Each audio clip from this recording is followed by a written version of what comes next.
माई पलना के दर्शन कराई बहो, पूरा आजमगढ़ के मेलावा घुमाई बहो। माई पूर्वी के दर्शन कराई बहो, भौजी दिलवा के श्रद्धा पुराई बहो। माई पलना के दर्शन कराई बहो।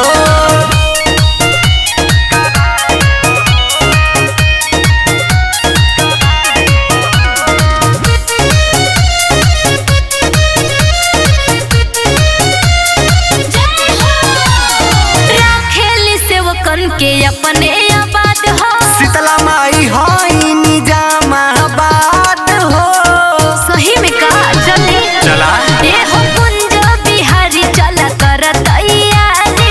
आशीष पवन भोला माई के पुजारी, दीपक सहानी के गाना पर नचाइबे हो, नचाइबे हो। अरे हमहू नाचब, भौजी दिलवा के श्रद्धा पुराई बहो, पूरा आजमगढ़ के मेलावा घुमाई बहो।